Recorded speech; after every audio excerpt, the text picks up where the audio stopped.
Mari kita terus saling mengingatkan di antara kita, saling wasiat, saling tausiah, Pak. Karena memang kita ini tempatnya lemah, tempatnya lupa. Kadang kita mau tapi lupa. Kadang sebenarnya kita tidak lupa, kita ingat tapi ternyata tidak mau. Ya. Ada mau sebenarnya Pak, ibadah apa kebaikan tuh mau, tapi ternyata lupa. Begitu sudah lewat baru ingat, ya kelewatan saya, ternyata lupa saya. Nah ini tidak dirizkikan oleh Allah.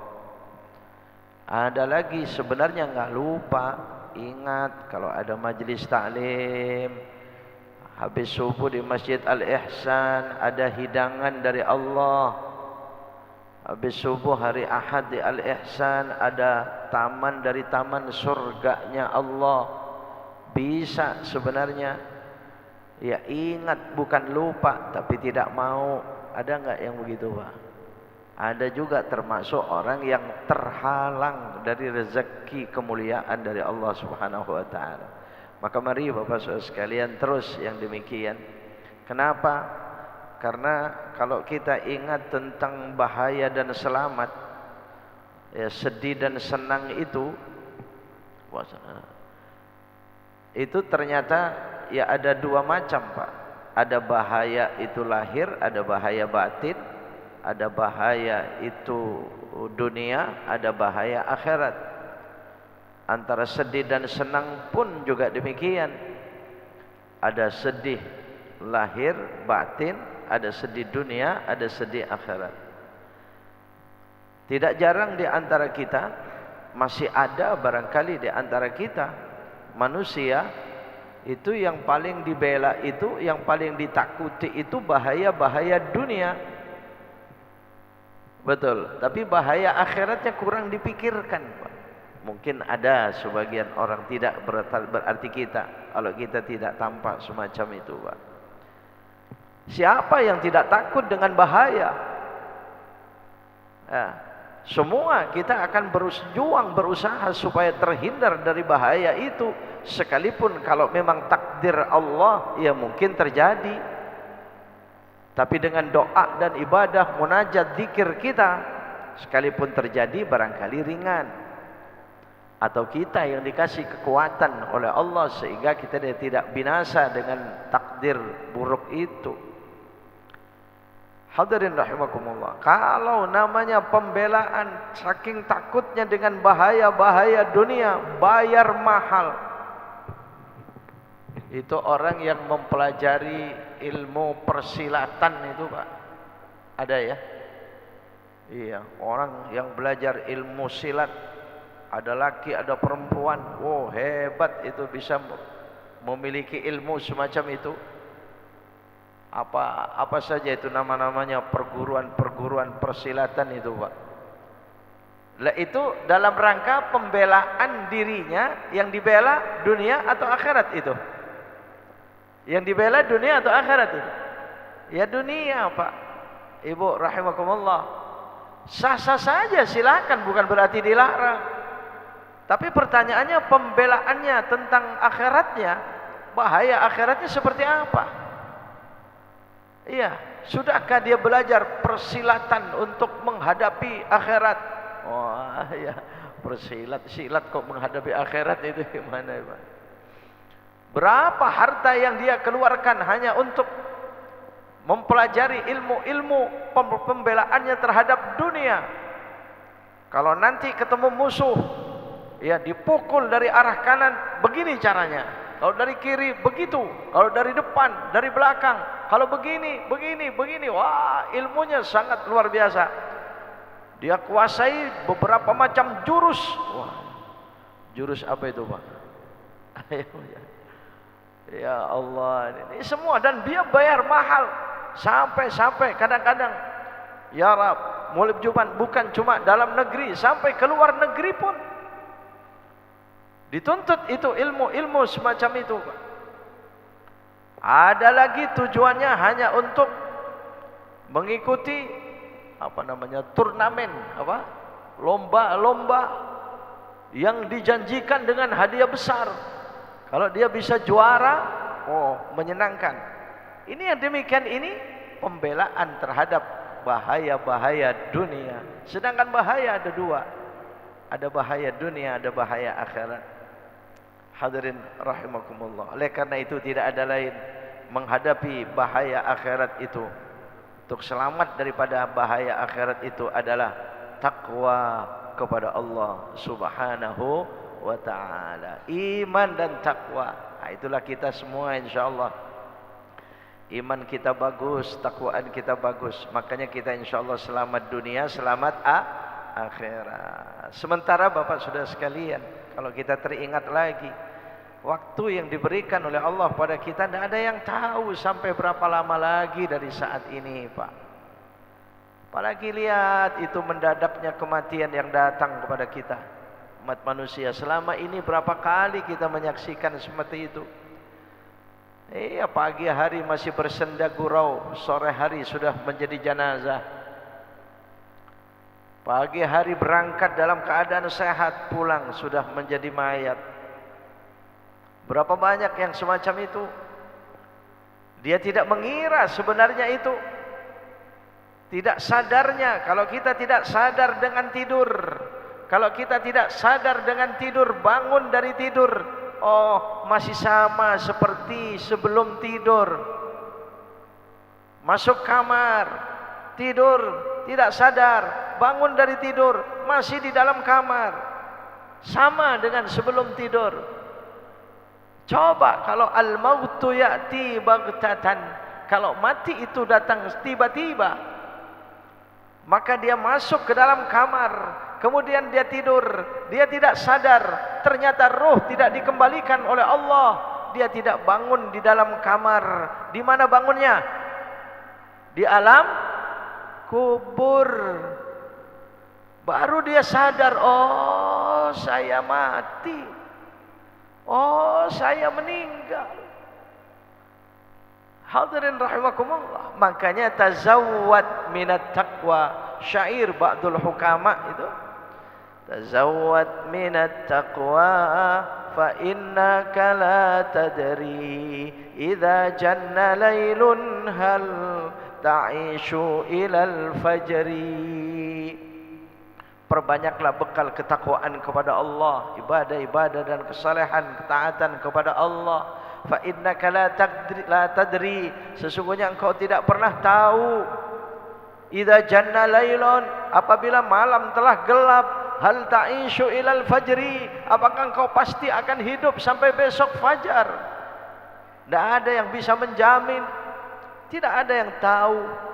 Pantas kalau begitu bangun dari tidur, Allah masih berkehendak mengembalikan ruh kita ke dalam jasad kita. Makanya kita bersyukur kepada Allah. Alhamdulillah alladzi ahyana ba'dama amatana wa ilaihin nusyur.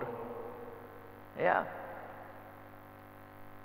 Fakam min arusin yartaji tula hayatih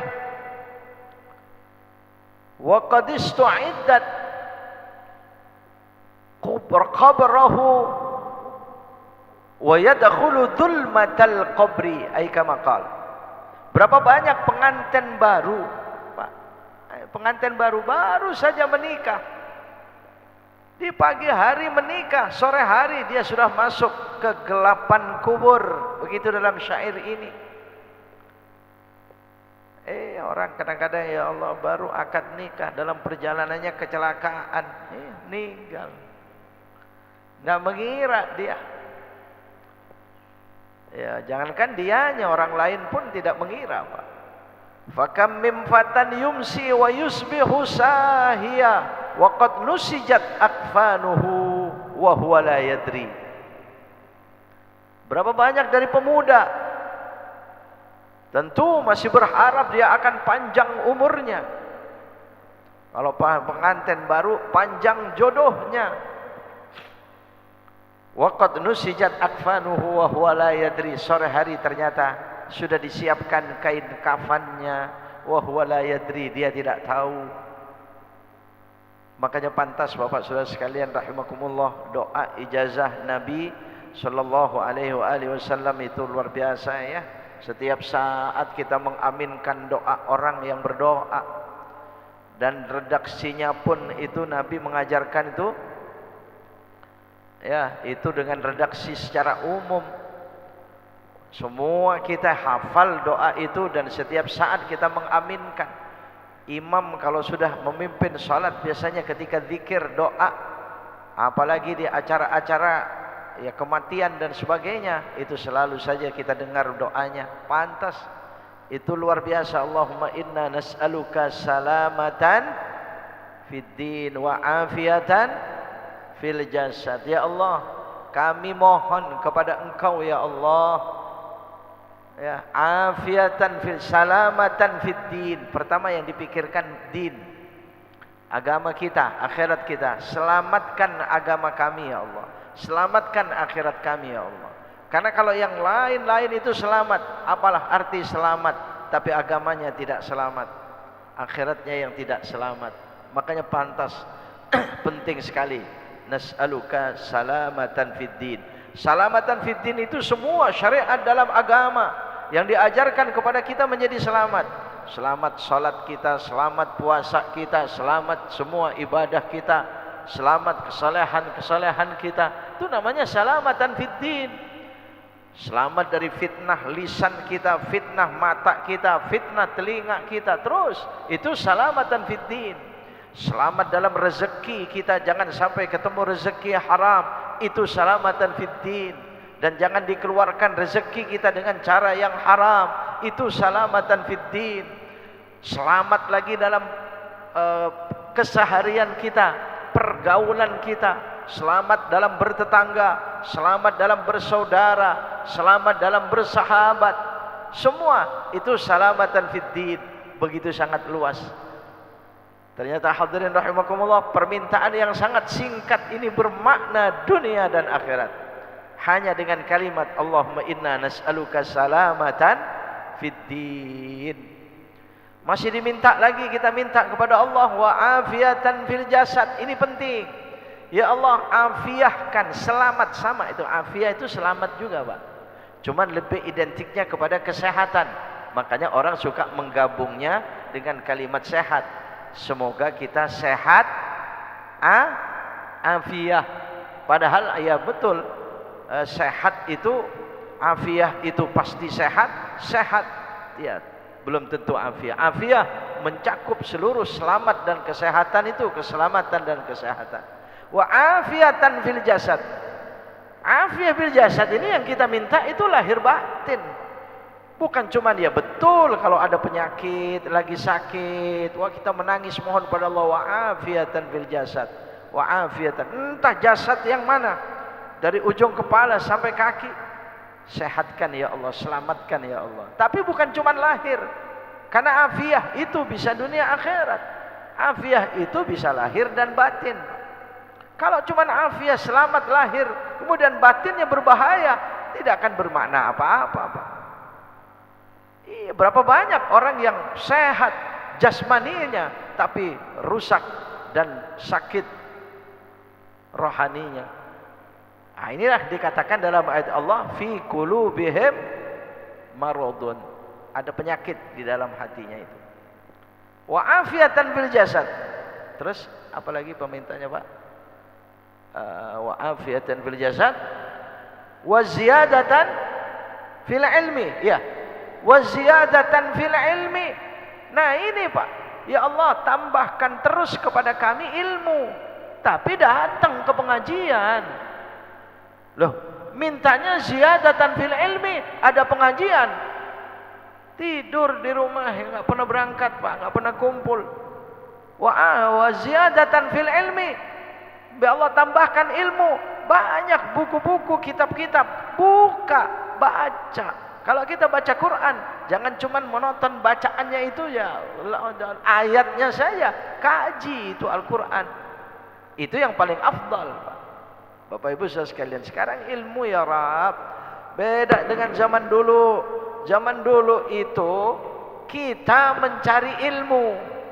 yang disebut thalabul ilmi, mencari sekarang beda, ilmu cari kita. Betul Pak? Hah? Dulu kita berangkat jauh-jauh untuk ngaji, sekarang ngaji dianterin. Kita datang ke tempat kiai, ke tempat guru. Dulu, wah, untuk mengaji cuman berapa ayat saja. 1 ayat, 2 ayat yang ingin kita dengarkan selama 1 jam. Jalan kaki berkilo-kilo, bahkan mikul oleh-oleh. Ya, nenteng itu oleh-oleh. Ada yang merasa begini Pak, dulunya. Ada yang pengalaman begini nih. Iya. Sekarang, ya Rab, mudahnya kita mendapatkan ilmu. Tinggal kemauan kita. Malah seolah-olah sekarang ini sudah mungkin tidak salah kalau dikatakan oper ilmu, apa namanya Pak? Iya, sudah kebanyakan ilmu yang dianterin kepada kita. Ini di HP kita ini ada ilmu, betul? Ilmu agama. Ada berapa kiai, berapa pesantren di sini Pak? Ada berapa ahli, berapa para ahli? Tinggal kita mau atau tidak. Cuman hati-hati ya, keutamaannya Pak. Ngaji di HP dapat ilmu, ngaji di masjid dapat ilmunya sama, berkahnya yang beda, rahmat Allah yang beda, bersama para malaikat yang beda. Ya, nah di sini hadirin rahimakumullah ya. Wa ziyadatan fil ilmi. Memang kadang-kadang kurang begini Pak kita ya, Bapak Ibu Saudara sekalian. Kita minta kepada Allah tapi tidak membuktikan permintaan kita. Berapa banyak coba doa-doa semuanya, misalnya Rabbana atina fid dunya hasanah, ya Allah datangkan kepada kami di dunia ini kebaikan. Kebaikan itu sudah ditawarkan di sekitar kita. Di sekitar kita ini banyak sekali hasanah. Kita tidak mau mengambilnya. Ya nggak terbukti namanya Pak, tidak membuktikan mintanya. Kalau minta, ya Allah datangkan kepada kami kebaikan, Allah jawab, tuh di Al Ihsan habis subuh hari Minggu ada kebaikan, ayo. Nggak datang dia. Bahkan sudah datang ke masjid pun masih pulang. Ada Pak? Ada. Ini semuanya tadi yang berjamaah sholat subuh ikut ngaji semua atau ada yang pulang? Hadirin rahimakumullah, ya namanya tidak direzekikan oleh Allah. Ya saya kurang tahu ya, mungkin sesekali namanya ada taklim di masjid itu, namanya ya hari Minggu rentan dengan keperluan mau pergi jauh Pak, ya darurat ya nggak mungkin ikut, ya silakan. Cuman masa setiap minggu berhalangan terus Pak? Bapak Saudara sekalian rahimakumullah, Ibu, hati-hati. Syaitan itu lembut, halus. Banyak sekali manusia tertipu benar apa salah dikira benar Pak. Ya, nggak sadar dia kalau sebenarnya itu keliru. Dia anggap itu benar, tidak keliru, tidak salah Pak. Yang salah satunya, ya itu sering kita membahasnya itu ya. Salah satunya adalah milih-milih pengajian. Milih-milih salaman. Dikiranya benar, ternyata itu keliru. Itu salah. Nah ini hati-hati, jangan sampai terjadi kepada kita. Kalau masih ada siapa yang ustadznya siapa, kiainya siapa, itu orangnya, wah dia orangnya jenggotnya pendek, nggak mau saya ngaji. Jenggotnya panjang, nggak mau saya ngaji. Ini bagian wa imma yanzaghannaka minasyaitani nazghun. Itu nazghus syaitan. Kita ngaji kemana saja, yang penting ilmu mari kita terima, betul tidak? Iya, jadikan itu sebagai tambahan ilmu. Kita semua sudah berilmu, cuman untuk nambah-nambah aja Pak. Atau mungkin kesemangatnya saja itu saling mengingatkan di antara kita. Ya. Itu waziyadatan fil ilmi. Jadi Rabbana atina fid dunya hasanah. Hasanah sudah ada tapi tidak diambil. Wa fil akhirati hasanah, dia minta akhiratnya baik. Sudah ada kebaikan untuk akhirat, ternyata tidak diambil. Kita minta kepada Allah, ihdinas siratal mustaqim, tunjukkan kami ke jalan yang lurus, yang benar. Ada jalan bengkok, mau dia. Ini nggak sesuai namanya, Pak. Ini kalau kita minta waziyadatan fil ilmi, terus selanjutnya apa itu? Waziyadatan fil ilmi, apa itu? Wa barakatan fil rizki. Ya, ada itu ya. Wa barakatan fil rizki. Oh, masya Allah, luar biasa permintaan itu. Ya Allah, berkahi kami dalam rezeki. Rezeki sehat, rezeki kebaikan, rezeki itu berkah ya Allah. Keberkahan itu artinya ziyadatu kulli khairin wa sa'adatin, bertambahnya kebaikan dan kesenangan. Kalau dapat rezeki, jadikan itu sumber kebaikan, sumber kesenangan. Ada dengan rezekinya dapat kebaikan tapi tidak senang, Pak. Bukan berkah itu, Pak. Dapat kebaikan tapi tidak menyenangkan dengan rezekinya. Ada lagi memang menyenangkan tapi belum tentu baik. Rezeki banyak datang, murah, mudah, gampang dia mendapatkan rezeki besar, tapi ternyata bukan kebaikan. Nah, itu penting sekali. Wa barakatan fir rizki. Karena siapa di antara kita yang tidak mendambakan banyak rezeki, Pak? Tapi kalau tidak berkah, apalah arti banyak rezeki? Iya, karena kalau tidak berkah nanti kebalikannya yang terjadi, Pak. Ya fitnah. Kalau tidak berkah, ya terjadi fitnah nanti. Ada enggak orang terfitnah karena rezekinya? Banyak, Pak. Banyak, gampang rezeki tapi tidak gembira. Oh, saya beberapa hari yang lalu itu telepon panjang lebih dari 1 jam, itu telepon itu seorang wanita, ibu rumah tangga, menangis, orang kaya raya, rezekinya masya Allah, sedekahnya pun juga banyak, tapi ternyata ada ujian-ujian dari Allah Subhanahu wa taala dalam rumah tangganya dan sebagainya. Ternyata betul, duit besar itu belum tentu berkah, mendatangkan kegembiraan dan kebaikan. Ini yang kita menang. Makanya barakatan fil rizki, ketika kita minta kepada Allah serius. Kalau kita amin, aminnya serius, amin ya Rab, ya mujibas sailin. Kalau ada imam dia, dan termasuk sebenarnya melantunkan doa itu jangan terlalu cepat. Imam sholat, ya yang mimpin doa, lantangkan bacaannya. Ya orang-orang yang dengar itu kadang-kadang kalau dilantangkan bacaannya, Pak, nambah khusyuknya. Allahumma inna nas'aluka salamatan fid din.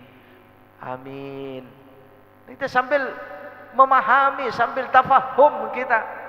Wa afiatan fil jasad, wa ziyadatan fil ilmi, wa barakatan fil rizqi. Amin. Oh, aminnya serius kita, Pak. Ya. Daripada orang doa dikebut, Pak. Allahumma inna nas'aluka salamatan fid din wa bil jasad wa ziyadatan fil barakatan fil rizqi. Ya sudah, yang amin jadinya amin min amin amin amin amin amin. Enggak begitu. Wa alaha fid doa.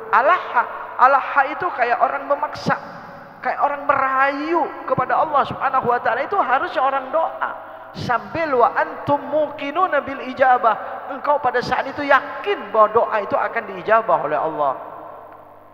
Lantangkan bacaan-bacaannya, Pak. Selagi masih mampu membaca dengan lantang, dengan jelas itu, nggak usah terlalu panjang. Ini ya Allah, kadang-kadang doa panjang ya. Memang ada orang itu, Pak, ini memang dia itu orang senang panjang doa, senang ya. Masya Allah, Allah cinta, Allah suka itu, Pak. Yang namanya berdoa, hampir semua hafalannya itu dibaca. Wah, panjang, hampir 30 menit mas doa belum selesai, Pak. 20 menit belum selesai, Pak. Ya akhirnya orang yang amin di belakang, tadinya tangannya tinggi, lama-lama ya pegel, Pak. Lama-lama turun. Tadinya aminnya serius. Amin. Amin ya Allah. Amin ya mujibas sailin. Lama-lama kendor juga. Amin. Amin. Makanya nggak terlalu panjang. Enggak, ya silahkan saja kalau sama suka. Kalau sama-sama suka, ya jelas lebih panjang lebih bagus. Yang penting kita sudah serius dalam berdoa, khusyuk, alahaq, dia betul-betul meminta dengan sesungguhnya kepada Allah, telah merayu Allah. Aminnya pun juga demikian. Dan di sini masjid ini sekali lagi saya menyampaikan, itu tepat sekali Pak, kalau sudah kunut akhir, amin terakhirnya itu terjadi ala hafid doa. Kalau menurut saya di masjid ini terjadi aminnya itu merayu Allah subhanahu wa ta'ala dengan serius itu Pak. Waqina birahmatika wa sallallahu ala sayyidina Muhammadin nabiyil ummi wa ala alihi wa sahbihi wa baraka wa sallam. Amin. Amin amin sebelumnya enggak semacam itu. Betul ya? Biasa aja amin amin. Tapi belakangnya semacam itu. Oh, ternyata ada hadis itu, wahtammu ad-du'a bi amin. Tutup doa itu dengan kalimat amin. Saya enggak ketemukan di masjid lain, Pak. Cuma di masjid ini yang saya temukan dari sekian banyak masjid yang saya datangi. Ya. Subuh maksudnya. Masya Allah mantap. Itu silakan. Masya Allah Pak. Ya tentu dengan penuh keseriusan kehusyuan kita, bukan main-main dan bukan hanya mengeraskan suara. Tidak ada di tempat lain itu wa baraka wa salam. Tidak ada yang amin. Ya kecuali pelan aja barangkali Pak. Langsung aja rukuk sujud. Kalau di sini masih keras itu bacanya itu. Semoga saja itu mengamalkan hadis Nabi Sallallahu Alaihi Wasallam. Dan tidak mustahil orang yang tidak mengerti dengan pembahasan yang semacam ini, tidak paham, ya Pak, ya nggak ketemu pembahasannya semacam ini, nggak suka itu, nggak suka begitu. Wa baraka wa salam ramai itu, amin, nggak suka dia. Mungkin ya kita tidak berarti buruk sangka atau mungkin kita menuduh-nuduh, tidak Pak. Mungkin saja. Ya jangan bagaimana tidak mungkin. Jangankan dengan aminnya, dengan kunutnya aja ada yang nggak suka. Betul. Ada yang nggak suka. Ya Allah, ya kalau cuma tidak mau melakukan namanya cuma tidak mau Pak. Tapi jangan sampai tidak suka. Kenapa? Kenapa coba? Kenapa? Apa coba? Alasannya apa itu nggak suka itu? Doa, permohonan pada Allah itu kenapa itu? Oh ini babnya lain itu. Nanti ya kemana-mana pembahasannya Pak. Baik, ini kembali kepada doa tadi itu. Saya teringat redaksi doa. Wa afiatan fil jasad wa ziyadatan fil ilmi wa barakatan fil rizki. Terus wa taubatan qablal maut. Allah, kalau ada orang doa semacam itu kita mau mengaminkan seperti apa Pak? Ya Allah, rizkikan taubat sebelum kematian kami ya Allah. Coba bayangkan kalau kita tidak taubat sebelum kematian, kecelakaan selama-lamanya di sana nanti. Menjerit, menangis, ya, menyesal selama-lamanya kalau tidak ada taubat sebelum maut. Apalagi orang yang terlanjur dahulunya pernah dosa, pernah melanggar, pernah berada di masa-masa kelam, masa-masa suram, masa-masa gelap. Ya. Wa taubatan qablal maut. Ya. Kalau ini terjadi taubatan qablal maut, masih perlu lagi minta kepada Allah. Apa itu? Wa rahmatan indal maut. Ya Allah, rizkikan kepada kami rahmatmu, rahmati kami pada saat kematian kami ya Allah. Hadirin rahimakumullah, betapa nikmatnya orang yang dirahmati pada saat kematiannya, sementara orang lain tersiksa dengan kematiannya, dicabutnya ruh orang tersebut. Masya Allah, begitu nikmatnya dia. Ya, iya, dalam hadis Nabi Sallallahu Alaihi Wasallam, cerita Nabi Sallallahu Alaihi Wasallam, ada orang sakaratil maut itu mudah, ada gampang, ada yang susah, ada yang berat. Ya, macam-macam itu, tergantung amalnya. Kalau dia taubat, insya Allah tidak. Dan bagaimana kasih sayang Allah? Dia sudah pernah bersalah, menyakiti Allah, tapi masih disayang, dirahmati dengan taubat. Wa rahmatan indal maut, disayang Pak. Kita bisa bayangkan, namanya lagi disayang. Lagi disayang itu kan lagi disenangkan oleh Allah. Ya, ada beberapa cerita tentang sakaratil maut. Ya, ada orang dicabut ruhnya dari kaki, kakinya menolak. Dari mata, dari kepala, kepalanya menolak. Dari seluruh tubuhnya menolak. Kalau dari kaki, kakinya sering berangkat sholat berjamaah ke majelis-majelis taklim. Dari tangannya, tangannya sering sedekah, berbuat kebaikan-kebaikan. Menolak, malaikat nggak bisa. Mencabut dari kepala, di situ ada mata, telinga, semua selalu melihat ibadah, mendengar ibadah, lisan beribadah terus, nggak bisa. Dari mananya saja menolak, karena semua terisikan ibadah. Perutnya berisi ibadah, tangannya berisi ibadah, berisi pahala, berisi kesolehan, ketaatan kepada Allah. Seluruh tubuhnya malaikat nggak mampu mendatangi dari mana saja. Akhirnya Bapak Saudara sekalian rahimakumullah, ini berada dalam bab ceritanya orang yang senang dengan kalimat la ilaha illallah, orang yang suka berzikir la ilaha illallah. Makanya Bapak Saudara sekalian, termasuk di Masjid Al-Ihsan Puribeta, dipimpin imam kita ya Ustaz Haji Abdul Haris, Ustaz Haji Haris Al-Fatah, itu beliau selalu saja walaupun hanya 9 kali kalau tidak salah zikir subuh itu la ilaha illallah, nggak panjang, paling cuma berapa lama itu ya, cuma sebentar aja itu Pak, kurang rasanya kita ya. Ya la ilaha illallah itu dikeraskan oleh beliau itu supaya kita mengikuti Pak. Ini bab la ilaha illallah itu ada cerita ini. Ya. Akhirnya malaikat itu karena sulit mencabut rohnya, lapor kepada Allah, ya Allah ya Rabb, hambamu begitu ya Allah, tidak bisa menolak, semua nggak bisa dari kaki tangan. Akhirnya kata Allah, dikatakan iya, ya hambaku itu memang demikian. Tulis saja kalimat la ilaha illallah Muhammadur Rasulullah di telapak tanganmu. Ditulis oleh malaikat di telapak tangannya kalimat la ilaha illallah yang dicintai oleh hamba itu, yang sering dibaca oleh hamba itu, yang disukai dia dengan kalimat la ilaha illallah. Ditulis Pak, Muhammadur Rasulullah. Iya, perlihatkan kepada dia, dia sedang sakaratil maut. Begitu diperlihatkan kepada dia, merasakan suatu nikmat yang sangat tinggi karena dia suka dahulunya dengan la ilaha illallah. Dia merasakan senang, senangnya sangat tinggi, memuncak.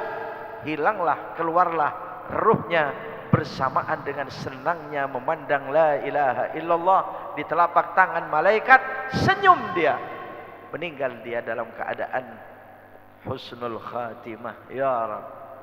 Makanya suka-suka ada orang itu raut wajahnya orang meninggal itu suka serem, suka senyum. Ada begitu ya? Iya, wallahu alam. Apakah itu menunjukkan amalnya? Bisa jadi itu rahasia Allah. Hadirin rahimakumullah. Nah ini sakaratil maut. Makanya permintaannya di situ rahmatan indal maut wa maghfiratan ba'dal maut. Allahumma hawwin alaina fi, itu Pak, itu diberikan oleh Allah fi sakaratil maut. Pak, kau jangan lihat, saya pernah mendengar itu ada orang sakaratil maut itu Pak ditutup di suatu kamar, nggak ada orang yang bisa nungguin Pak, karena dia pelontang-pelanting, dicatakan oleh orang itu seperti ayam dipotong. Ayam dipotong kalau dilepas itu apa itu? Gimana itu? Iya, ya. Pelontang-pelanting semacam itu. Jadi dia sakaratil mautnya semacam itu. Dan menakutkan dengan suaranya, dengan wajahnya menakutkan. Ditinggal, kunci itu pintu. Pintu kamar. Dibuka, masih hidup semacam itu, kunci lagi. Allah, padahal orang sakaratil maut mestinya dibacain surah Yasin, ditalqin, betul? Dengan la ilaha illallah, telinga kanan dengan Allah, Allah, Allah, Allah. Hadirin rahimakumullah. Dia dikunci dia. Ya, akhirnya ya meninggal juga. Tapi dalam keadaan semacam itu. Nah ini coba, mungkin rahmatan indal mautnya tidak ada. Hawwin alaina sakaratil mautnya tidak diberikan oleh Allah. Ada lagi, ketika sakaratil maut itu anak cucunya yang menunggui, dia tidak pelontang-pelanting, dia diam, tetapi suaranya yang serem. Ya, suaranya itu keras sambil mengembek seperti suara kambing. Apa Pak? Suara kambing itu namanya apa itu Pak? Mengembek apa? Mengoek, iya. Kayak gimana suaranya itu? Ya itu mirip itu Pak itu. Ya, jadi dia begitu sakaratil mautnya dan wajahnya serem, menakutkan. Itu cerita cucunya kepada saya. Jadi bukan katanya, saya bukan cerita, tapi cucunya yang langsung cerita kepada saya. Itu kakeknya itu meninggalnya begitu, ya Rabb, naudzubillah. Nah, akhirnya begitu sama, ditinggal, nggak ada yang nungguin. Sampai sekian lama, ya meninggal juga Pak. Saya tanya, ingat enggak apa? Kamu ingat enggak kakekmu itu ketika hidupnya itu ada apa? Ya saya enggak ingat apa. Ya apa saya ingat ini ya. Kalau hari Jumat katanya ini orang, si kakek ini kalau hari Jumat waktu masih sehatnya itu, orang-orang berangkat ke masjid, dia bawa kambingnya ke gunung Pak, angon kambing dia. Jadi orang-orang berangkat ke masjid Jumatan, dia berangkat ke gunung bawa kambing. Jadi nggak Jumatan. Dia nggak sholat Jumat, orang Islam, tapi ya semacam itu. Ya barangkali dia begitu Pak, karena dia senang kambing, sakaratil mautnya bunyi Allah, na'udzubillahi min dzalik ya, wallahu a'lam. Allahumma hawwin alaina fi sakaratil maut wan najata minan nar wal afwa indal hisab. Selamat dari api neraka dan ya kita selamat wal afwa indal hisab, dimudahkan, dimaaf oleh Allah pada saat hisab. Oh ya. Iya, itu agak telat sedikit itu jamnya ya. Sudah lewat 5 menit, sudah lewat 4 menit Pak. Tapi ini kalau dibanding jam saya, alarmnya agak cepat sedikit ini Pak. Ya, tapi sedikit cuma 2 menit, wajar ya, kalau segitu wajar. Tapi memang ini beralih sedikit, ini ada agak penting, tapi untuk muadzin khususnya ini Pak. Saya membahas di mana-mana itu karena saya sering dapetin jam itu cepat, kecepatan itu. Ya saya kurang tahu apa jam sayanya ini yang lambat, ya mungkin ya. Tapi memang harus dicek betul itu. Masjid bertanggung jawab. Karena Pak Saudara sekalian itu kalau terlalu cepat itu bisa bertanggung jawab dengan kesalahan orang-orang sholat. Misalnya terbit matahari begini, kalau kecepatan ini, kecepatan 3 menit, apalagi sampai 5 menit misalnya Pak, wah itu bahaya. Itu bahaya itu. Nah, dikiranya sudah tulu, sudah terbit matahari, ternyata belum.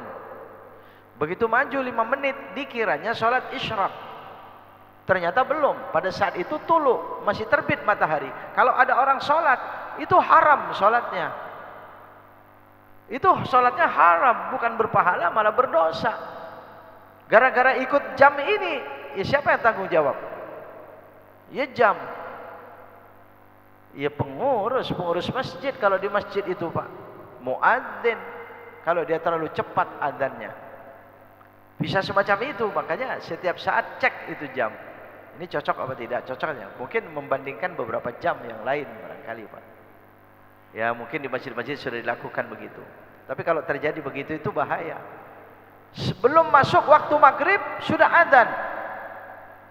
Ya, 5 menit kemudian orang sholat setelah adzan, iya kan? Setelah adzan mereka sholat, padahal itu baru ghurub. Ghurub itu artinya terbenamnya matahari. Pada saat itu haram sholat. Kalau ada orang sholat, ya haram. Siapa yang tanggung jawab? Masjid. Ya orang coba datang ke masjid adzan, nunggu kan? Begitu selesai adzan baru sholat, langsung sholat. Tahunya begitu Pak. Padahal itu sedang ghurub itu misalnya Pak. Ini karena adzannya kecepatan. Ya, Dohor selain Jumat sama. Masuk ke masjid dohor, adzan. Ya, adzan. Ya dia nunggu. Kemudian selesai adzan, sholat. Padahal pada saat itu sedang istiwa. sedang zawalus syams, sedang istiwa, haram itu salat itu. Tunggu dulu lewat. Hadirin rahimakumullah ya. Nah, kalau sudah begitu ya yang jaga jam ini yang bertanggung jawab, Pak. Ya makanya kalau ada jam semacam itu tahu, paling tidaknya ini ya muadzin itu tahu, belum sempat ngerubah jam, sebenarnya belum masuk tapi jamnya udah masuk, ya tunggu dulu, jangan langsung adzan. Adzannya bukan qomatnya. Tunggu dulu 2 menit, 3 menit ya. Iya, termasuk Bapak Saudara sekalian ya, orang yang sering saya menyampaikan ya, yang datang ke masjid sebelum maghrib 2 menit lagi mau adzan, jangan sholat, langsung saja duduk. Kalau nggak mau berdiri nunggu adzan, ganti dengan baqiyatus sholihah 4 kali. Subhanallah, alhamdulillah, wa la ilaha illallah, Allahu akbar 4 kali, sama dengan sholat 2 rakaat. Sambil duduk itu niat menghormati masjid dengan baqiyatus sholihahnya sebagai pengganti sholat, atau nanti saja selesai adzan baru sholat. Jangan 2 menit lagi masuk sholat, begitu lagi sholat adzan, itu pada saat itu haram sholat.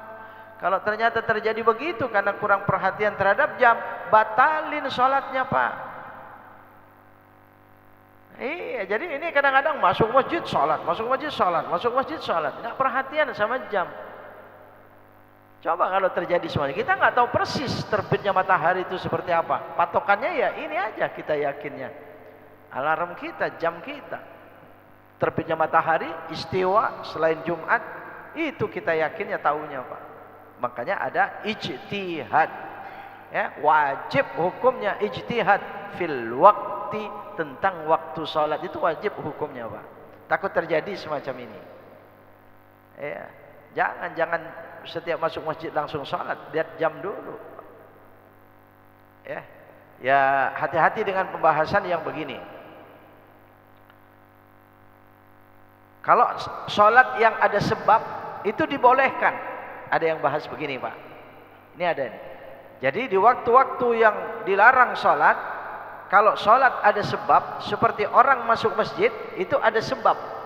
Sebab masjid, namanya tahiyatul masjid, menghormati masjid. Itu di waktu yang dilarang menjadi boleh. Ya kalau ada keyakinan, ada pembahasannya semacam itu, silakan, Pak. Padahal yang saya pahami, mungkin beda paham, wallahu alam, silakan. Yang saya pahami, yang boleh sholat dzu sababin itu ada sebab. Itu yang boleh habis subuh, habis asar. Habis subuh sebelum terbit matahari itu kan dilarang sholat. Sholat mutlak maksudnya, Pak. Sholat mutlak termasuk sholat wudhu. Nah itu sholat tahiyatul masjid boleh. Kita sudah sholat subuh di sini, pergi ke masjid sana karena ada pengajian. Habis subuh sampai sana sholat tahiyatul masjid. Padahal kita udah sholat subuh. Boleh. Musafir boleh, sholat jenazah boleh, bukan istisqa, apa namanya itu, gerhana boleh, itu sebab semuanya. Jenazah itu sholat sebab. Habis subuh, setelah asar itu boleh. Tapi kalau di 3 waktu ini, pada saat terbit matahari, terbenam matahari, pada saat istiwa, haram itu sholat itu di situ. Jelas hadisnya. Sebentar lagi di kitab ini, Pak, kitab fikih kita ini. Nahana Rasulullah sallallahu alaihi wasallam anis salati wa an naqbura mautana, ya.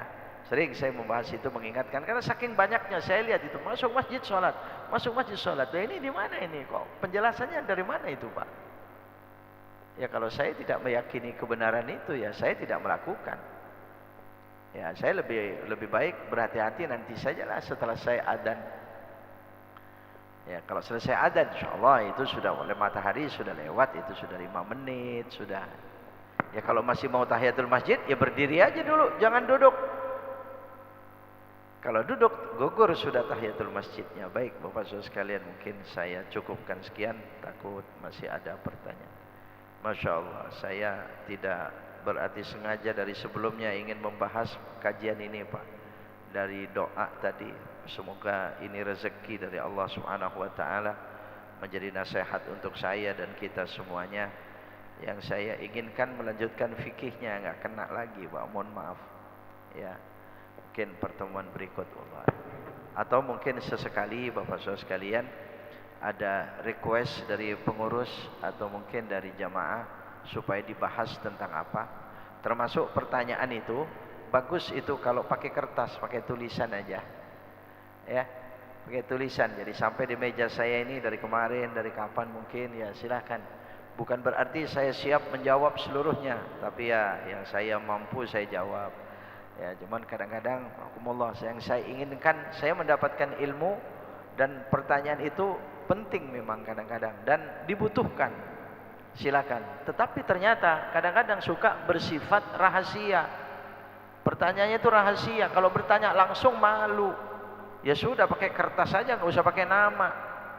Biar saya tidak tahu siapa orangnya, gitu kan?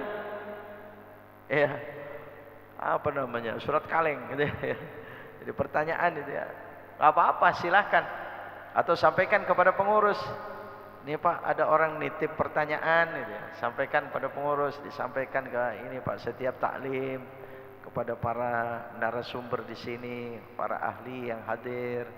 Masya Allah, ini penting Pak. Ya kalau ya. Silakan, mungkin pakai kertas gitu ya, yang detail pertanyaannya di situ. Ya, semoga bisa dimengerti, difahami dan bisa dijawab sehingga menjadi ilmu. Ya, silakan. Mungkin silakan Pak kalau ada tambahan. Ya. Tapi ini waktu isyraq sudah bisa kita laksanakan. Tidak ada ya? Ya kalau tidak. Oh, masih ada Pak. Ya, silakan. Semoga mudah-mudahan dengar. Waalaikumsalam warahmatullahi wabarakatuh. Oh, utang piutang Pak, ya.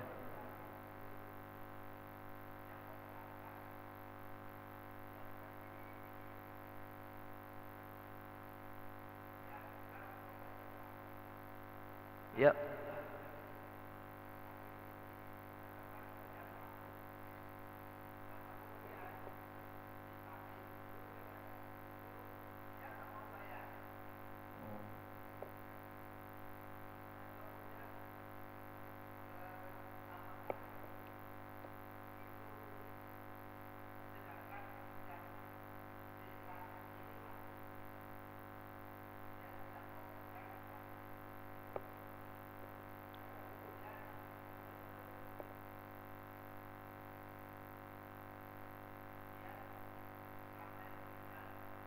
Sampai meninggal.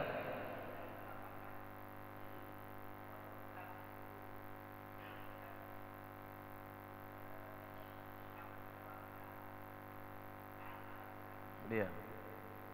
Iya baik Pak. Ya memang kadang terjadi begitu. Ada orang ya bermacam-macam tipe orang ya Pak ya. Ada orang utang piutang. Ya sudah janji waktunya gitu ya. Kayak waktu tanggal 1, tanggal berapa, tanggal. Tapi pada saatnya ditunggu tidak. Nah, tanggal 1 itu besoknya tanggal 2 didatengin. Ditanya, ya ditagih, namanya sudah janji. Ya nggak masalah yang datang yang nagih ya namanya janji Pak, nggak masalah, silakan aja. Tapi ternyata dia tidak mau. Nah, di sini tidak mau atau tidak mampu. Nah, kalau tidak mau ternyata mampu, ya bersalah dia Pak. Dosa. Sementara orang yang menghutangi tadi itu lagi butuh lagi misalnya Pak. Iya kan? Nah, bisa jadi ya berdosa kalau memang dia mampu tapi tidak mau. Berarti dia tidak jujur. Apalagi dia tidak jujur, ya bilangnya tidak mau, bilangnya tidak mampu, padahal dia mampu. Kalau memang tidak mampu pada saat janji, ya minta maaf. Katakan sebenarnya, sejujurnya apa yang terjadi dan sebagainya. Kalau dia memang tidak mampu, namanya tidak mampu Pak. Mau dipaksakan ya bagaimana? Orang yang menghutangi dianjurkan apa? Yang memberi hutang, yang ngambil hutang, samhan idza qada wa syamhan idza qada. Lapang dada Yang memberi hutang lapang dada, yang ngambil hutang lapang dada. Kalau ditagih, yang nagih lapang dada, yang ditagih lapang dada. Ini anjurannya dalam hadis. Kalau ini yang terjadi aman, Pak. Nah ini terjadinya itu munafik, nggak jujur. Iya, Pak. Ya Rab. Nah, kalau ternyata terus-menerus hutangnya itu ditunda, seperti itu datang kematian. Ini kecelakaan, kesengsaraan. Dulu Nabi SAW ada sahabat yang punya utang semacam itu, Nabi nggak mau nyolatin jenazahnya. Itu kan artinya saking buruknya orang meninggal membawa hutang. Itu satu, bad jenazah. Iya, sampai Nabi SAW mau mensolatkan itu karena ada seorang sahabat yang nanggung.